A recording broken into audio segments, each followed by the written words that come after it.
Welcome to Granny's Place. Howdy. Does this look like Granny's Place? No. But is it Granny's Place? Yes. So usually at Granny's Place you can hear, "Come to Granny's Place, da da da da da da da da da da da da da da da." Anyway, the reason that you're not hearing this is that we are live streaming, and where is everybody? Okay, and we don't have the piano. We can't do all of that. Hello, Inara. Hello, Erica. So we don't have the usual Granny's Place set because I'm not doing the piano. And the reason I'm not doing that is because tonight I want to be able to talk to you live stream. You know, you can chat and I can talk to you.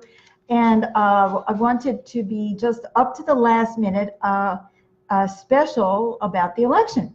So that's why this is a very different Granny's Place. It looks more like Granny Raps on the News, doesn't it? It does. Well, we do have a special guest tonight. Where is my scarf? I have it. Right here. Right. Oh, it's on my neck. On your neck. Okay, so we have. Good thing I'm Hello, Richard and Tracy. And I see Granny Rocks, aka Beth Green. Hello, I don't know who that is. Somebody is talking to me under my name. Okay, so when I go like this means that Madame Mazurka's here. Some of you were here last week and you met Madame Mazurka. Hello, Helen. She says she loves it. I'm so glad. I don't know what she loves. I haven't done anything yet, but whatever it is, I like it. So Richard and Tracy are saying hello and sending me love. I love that. Oh, hi, Todd. Hi, Todd. Well, here we go. Tonight is the special show on the election. And I have been obsessing all day. By the way, we do have some questions for Granny and for Madame Mazurka. So when I put this on, for those of you who haven't met Madame Mazurka, that means Madame Mazurka is here. This is a dead Transylvanian psychic that I channel. So, and that's how I become Madame Mazurka. But right now I'm Beth Green, aka Granny Rocks Up Enough Names. By the way, I'm Sweet Baby Jane. And this is Sweet Baby Jane. Okay, so I've been thinking pretty much all day about what to say about the election. You know, there's great things about this election. There's kind of crappy things about the election. But when I went to do the title of this show, guess what showed up in the title? Election Special Granny's Place, you ain't seen nothing yet. Mm-hmm. So what does that mean? That kind of gives us the impression that this is a good thing. So I'm going to listen to myself because I channeled that. And I'm going to tell you why we ain't seen nothing yet. And if we have time, I'll answer some questions. We have one for Madame Mazurka and one for Granny Rocks, which, you know, the audience sends in questions, personal questions. But you may have questions about what I'm talking about, and you can just put them right into the chat, and I will try to answer them on the spot. So it's going to be a little bit different show, but if everything sort of falls apart, I've got other questions I can go to, so I don't have to sit here with nothing to say. Okay. I've never seen you with nothing to say. That's true. That's never happened. Okay. So, you know, like when you have, what is it, like sidewalks or concrete or stuff like that? You know, you see little stuff coming up in between the cracks, right? That's what we saw yesterday. We saw the beginning of the cracks. And that's why I'm saying you ain't seen nothing yet. You see, people are so obsessed with winning. This is like our egoic universe. It's like, oh, did I win? Did you win? Did he win? Did she win? Oh my, but Beto O'Rourke, the fact that he didn't win means that the progressive agenda is dead. Or the fact that Trump didn't keep the House meant that he's dead. Whatever it is, we know none of that is true. What we really need to be looking at is what's really happening in people's consciousness and what does it mean? What it seems to me we are seeing is an enormous upsurge of people's energy from the base. And that's what we need to be looking at, not about winning, losing, schmoozing. See, we have seen historic numbers of women going to Congress. Now, does that mean women are going to be better than men? I wish it did, but sometimes it does. sometimes women tend to be more cooperative and less competitive.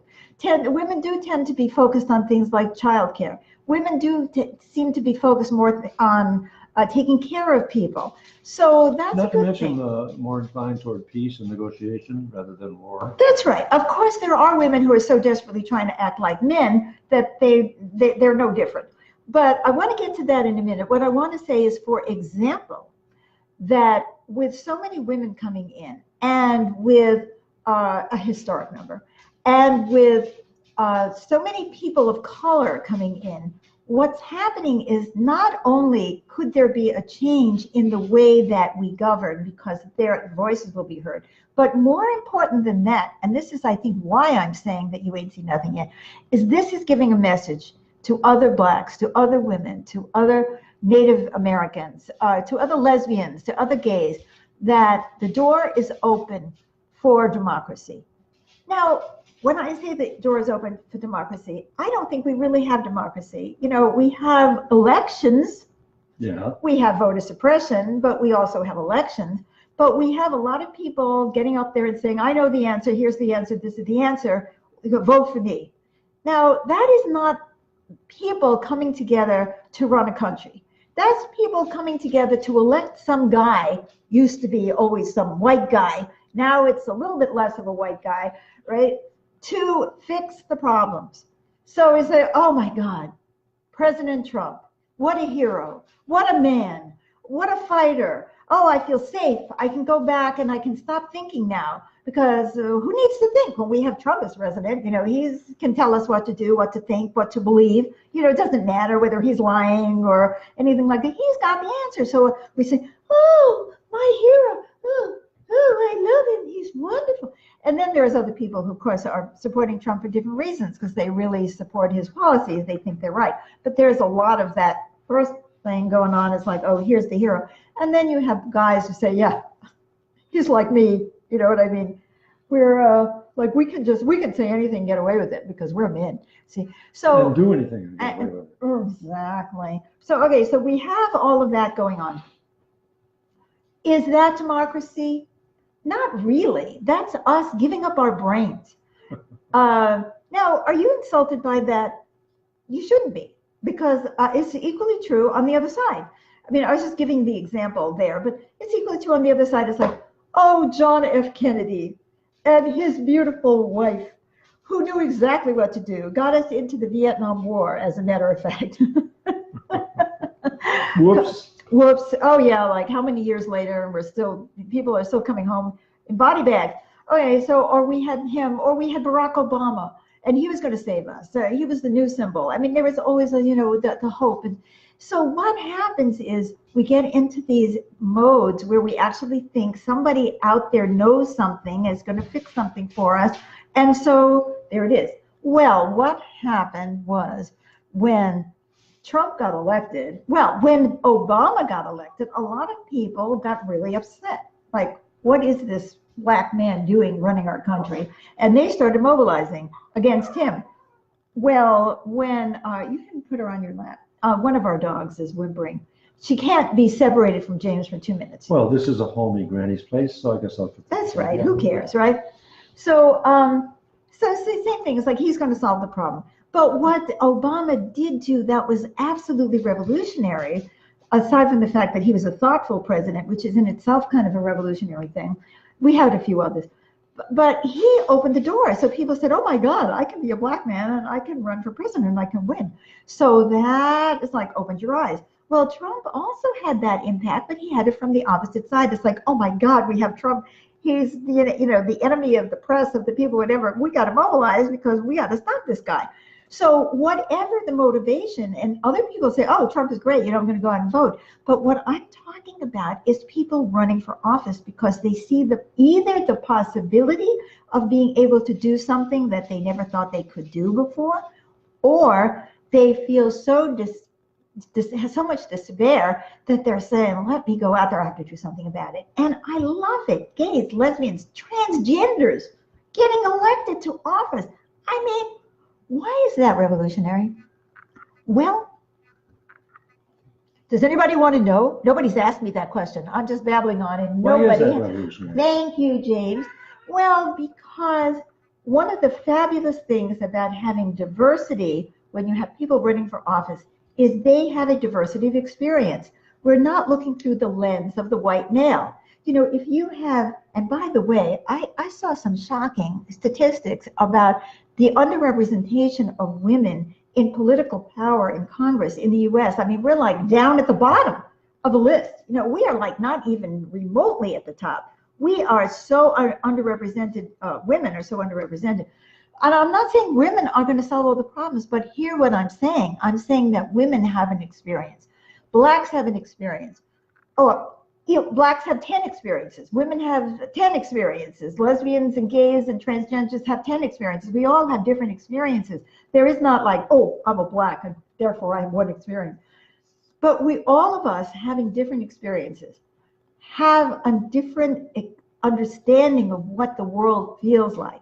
It's like if you were a slave in antebellum South, the antebellum South was before the antebellum. Yeah. Okay.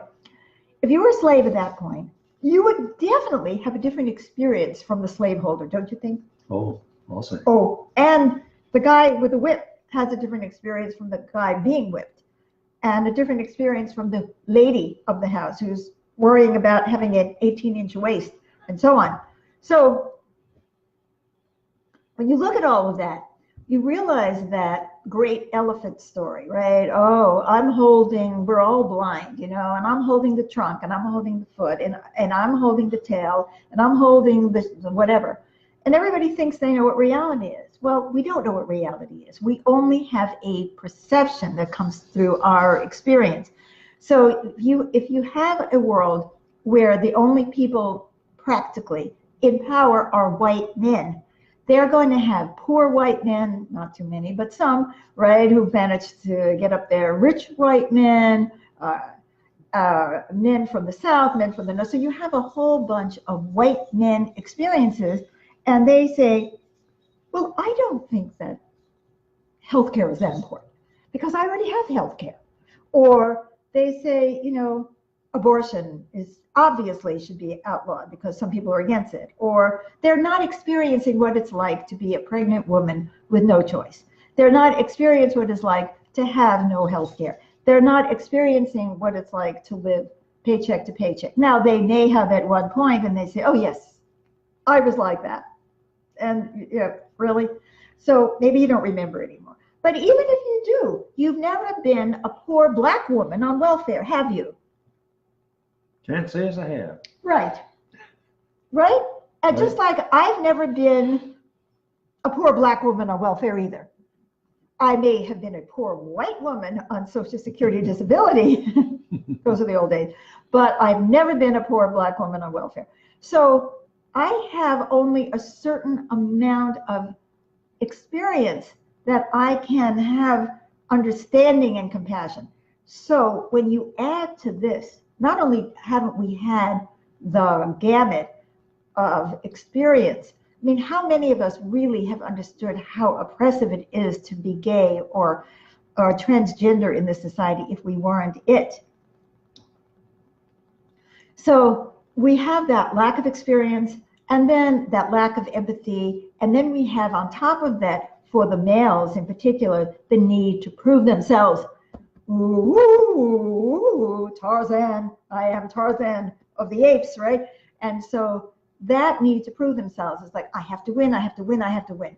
We've all been brought up in a competitive world. In fact, the sad thing is when people who aren't like that or, start out that way, find themselves, oh my God, that's all I can think about is the next election, the next election, the next election. It's already happening. You read the news. They're already worrying about the next election. How are the Democrats going to win if their star progressives didn't win? I mean, forget about that. You've got a guy in Texas going out being a progressive. You have a black woman in Georgia almost, we don't even know that she's lost in Georgia yet. You see all of this happening. I remember when Dennis Kucinich was in the House and he was, really fighting for workers' rights in Cleveland. He was from Cleveland. I lived in Cleveland. I know what a working class town is like. I know what it is to be working class, by the way. So It's very different from being privileged, I have to say. But anyway, so people come in from all kinds of things, and they feel like they have to compete, or they're going to die. They're going to lose, and God forbid they should lose, because we have a society that's based on competition and winning, winning, winning, winning, winning, winning. Every child has to win. You have to win something. You're the gold star. You're going to get the little league, whatever it is. You have to be the smartest. You have to be the most talented. So we have a win, win, win, win, win, win, win kind of mentality. In fact, some people have advanced and they say, okay, we're not going to do that. We won't have win-lose. We'll have win-win. Well, why do we even have to win? What is the value in winning? What about solving our problems, right? No, that isn't even part of the discussion. Very little of the discussion about the election has been about, well, where are we in solving our problems? Or even, do we even know what those problems are? So when you have, when you're run by white men who have an ethic that has been driven into them their whole lives, that their only value is to win, that they have to be the provider, or they have to look strong, or whatever it is. So that's all part of who is governing us, right? So now you bring in other people. So not only do you have different perspectives of knowledge and compassion and understanding, but you may also have a different perspective in terms of what's important. Maybe there are people who don't think that winning is the only game in town. Maybe it would be like you were saying, that maybe having more women is going to bring in more compassion, more understanding. Now, maybe not. Just because you're Black or come from an oppressed minority doesn't mean that you're a hero. I mean, your consciousness is critical. Your awareness, our awareness. Some of us who have really worked our way up from the bottom, and I did not work my way up from the bottom. I worked my way up from like 2 inches from the bottom. But I mean, it's different. My family was poor, but I got an education because I lived in New York City, and it was free. And you got, that helped a lot. So anyway, sometimes when you work your way up from the bottom, you say, well, I did it. Everybody should do it. What was the name of that guy? Oh my God. No. The guy, the guy in HUD that Trump appointed, who became a neurosurgeon or something. And then he didn't want to help anybody else because he claimed that, after all, he had worked his way up from nothing and everyone else should. And of course, that turned out to be not exactly true either. So there are people who get on the other side of that and they become arrogant and think they did something. I mean, our president can be very arrogant, can't he? It's like, I did this. I did this. I won the election and I never lose anything. I just win. So, I mean, he is such so typical of that mentality that we're talking about. So what happens when you bring in people who actually are willing to question the basic premises of society? Now, are we actually seeing that yet? Well, perhaps. But before I get to that, perhaps, we have the potential to do that because we have a broader spectrum of people who have different experiences, different conditioning, different cultural values, different backgrounds, people who actually believe in the collective or care about, are brought up to care about others and so on. I even read that more scientists ran for office this time than usual. Hopefully. We need more scientists, especially climate scientists. Exactly. Maybe somebody's going to pay attention to climate change. See, I am not talking in a partisan way. I'm not saying that we did anything. I mean, what did we do about climate change under the Democrats? We got a little bit of a way with Barack Obama, and here we're practically at, the death of the planet, and the Democrats say, oh, dude, I think we should talk about climate change. Some, but I don't want to offend my constituents. Because after all, the most important thing is winning. So if I don't win, then I can't do what I came to the earth to do. So I have to justify all the compromises that I made in order to win. Oh my God, there's comments here but they didn't show up. Oh my God, I didn't even realize this. Hi, Karen. Hi, Stacy. Hi, Chris. Nara said, I'll be so glad when the commercials are over. They're over. Hi, REA. Effluent is what Stacy said. I'm not even sure exactly. Hi, Roz. Hi, Irene. In the cracks grow new life. That's Inara. Ashley Plum, it's not revolutionary. I'm not sure what you're referring to. Yes, why is that revolutionary? I think I answered that. It is revolutionary and explaining why. So people are, my goodness, or should not be revolutionary. You are right, Ashley. You shouldn't have to be a revolutionary to change the world in a way that it's actually more representative of who we are. And hi, all kinds of people are showing up. Hi to you. Inara says, is it possible that the banks own us and the presidency is just a symbol to make us feel better? Well, it's not so simple, but I get your meaning. The money really does talk. Hi, Anne. Healthcare for everybody and lower drug prices. Yes, Inara. Let me see. Solar is so easy, so true, except when you live in a place like we do, there's too many trees. Jennifer gave us an applause. Hi, Jennifer. Thank you. And oh, effluent is what Stacy said. Effluent is what bubbles up through the concrete. Thank you, Stacy. All right. Well, I apologize for not having gotten to your comments before, but that's because there's something weird. It just doesn't show up, and I have to scroll down. Are you going to have time to take one of the questions? No, I'm not there yet. Okay. I'm still talking about this, and we'll see if we ever get to the questions. So what I'm saying is, one of the signs that we do have a possibility of developing a new world is not only do we have people coming to office who are close to the base of people who really don't have, they're the have-nots, right? And who would bring that perspective. But we've been noticing that there are actually, even in Republican states, there have been a lot of people who've been voting for expanding Medicaid. You see, this is not a partisan issue. This is a human issue. Healthcare shouldn't be a political question.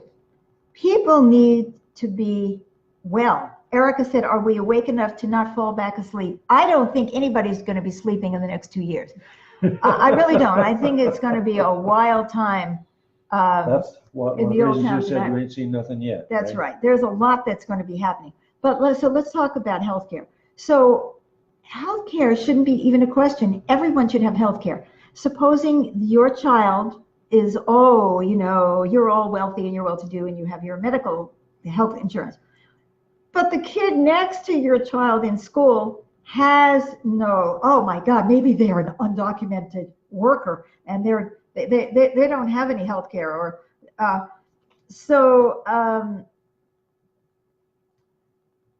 your child is going to get sick because that child is sick. See, we live in a world of oneness. You can't have people who are sick and it's not going to impact you. Supposing the guy who's flipping burgers, at the fast food joints has tuberculosis and is coughing on your burger. You know what I'm saying? You're going to get sick. Or supposing the guy is too sick to go to work and isn't getting enough sleep because he's working through jobs, and then he gets sick and then he's not there, and then you go for your favorite burger and they're shorthanded, and why are you waiting for 20 minutes when you're so stressed out and you want your burger? You see, we are all impacted. Our world, our country needs to have an inner revolution. We need to start thinking about what do we need as a society. And that's why I love having all these voices, right? People are going to come in and say, yeah, but what about this? And what about this? And what about this? And what about this? We need to try to figure out what we need as a society, that we all need, and how we're going to get it. That's what we need. And by the way, Stacy said, hoping that the ripple becomes a tidal wave. I do too. And I'm going to bank on that, even though I have no way of knowing whether it's true. But, Rose says, makes sense. And Inara says people can get bankrupt paying medical bills. You're so right, Inara. And when you're bankrupt, your creditor is hurt. You see, everybody, talk about ripples, Stacy. Everybody's life has a ripple effect on everybody else's life. So that's the reality. So we as a world, not just as a society, but let's start right here, need to be thinking about healthcare as an absolute necessity for everybody here, whether you're legal or illegal, or you're well paid or you aren't well paid. We need everyone to be healthy. And Stacy said, me too. I hope that means that she agrees with something I just said, but whatever it is. So in any case, that's one of the critical things that we need to be talking about is healthcare. That can break through all kinds of politicizing. If we really want to build a brand new world, and I do, we have to stop and say, business as usual is over. Business as usual means ripping off all the resources of the planet for ourselves, regardless of the impact. Well, that's stupid. That's getting us nowhere. Someone needs to have the courage to talk about this. And there already are people doing that. So healthcare, global warming, voter suppression, all of these things, I mean, they're really about having a healthy world, being healthy ourselves. You know, I've talked a lot in other situations about housework and how women have traditionally done the housework, or women's maids have, but you know, not too many of us had that, right? And the housework is always about taking care of people. Well, we need to start focusing on housework, taking care of our people, taking care of our planet. Our planet desperately needs someone to care about it. I'm getting yeses. Yes from Stacy, yes from Inara. You're right. Now, what can we do? See, we are talking about the inner revolution. We are talking about building a society that we want to live in. We are talking about building a society that meets the needs of people on the earth. It's time, it's wonderful. We can say, oh yeah, we won this and we won that. Fine, fine, fine, fine. We won this and we won that. But now let's get down to the business of not of getting reelected or getting elected next time, but of thinking through together what we need and start treating each other like the allies in the trenches, because that guy who voted for the opposition that you don't like and you think is an idiot is in the trenches too. And we need to find out what that guy is needing, because that represents a lot of people. And that guy's got to start listening to you too. You know, it can't be a one-way street. If we're going to build this world together, we have to come together to build it. There's no question about that. So James reminded me, and I'm running out of time already, so there is no way that I'm going to answer anybody's questions. Next week, Granny's Place, I'll answer your questions, and you can ask me more questions and look at the post and click on the thing. But where things are at, he reminded me that once I called for something called the potluck revolution, where we bring what we have and we take what we need. That needs to be the model. There's nothing more American than a potluck. When are we going to get over the red baiting? Oh, the left wing and the right wing and this wing and that wing. Forget all the wings and get down to nothing more American than a potluck where people bring what they have and take what they need instead of fighting one another for power. To have a potluck society. To have a potluck society. Let's start talking in our future Granny's Places about the world we want to live in. We're going to be having, probably next week I'll be playing the piano and talking, and I'm going to be doing commentary from now on. I'm going to be answering questions as well as playing the piano, unless we end up doing this every week, and I don't know what we're going to do, but I doubt that. But I'm going to integrate the commentary into Granny's Place instead of having it be at 6:15 on Granny Raps on the News, but I may still do emergency Granny Raps on the News. So you are talking to people in flux. Love that, Stacey said. I'm not quite sure what love that is, but I'll find out. Hot wings are good at a potluck, says Luann. All right, I will. Yes, and Tracy said, agreed, we need to come together. And Jennifer said, I love potlucks. I don't know who you are, Jennifer, but if you love potlucks, you'll love the potluck revolution. Come to theinnerrevolution.org. That's our organization. We are trying to fight for a world that meets the needs of people and the earth. Granny's Place is just a part of it. It's been a pleasure being with you. I hate to let you go. Do I have to say goodbye? Send me your questions. If you go to any post, you'll see potato salad and compassion. Oh, I love that, Simone. Helen said, great show. I was just so happy to be here with you at this really historic moment. Do not despair. You ain't seen nothing yet. We have only just gotten started. Let's not descend to the level of partisan bickering. Let's build a world that we want to live in. Yes. Yes. Mwah. Yeah. Erica says we can do this. What else can we do? All right. See you next week at 6:30 Pacific.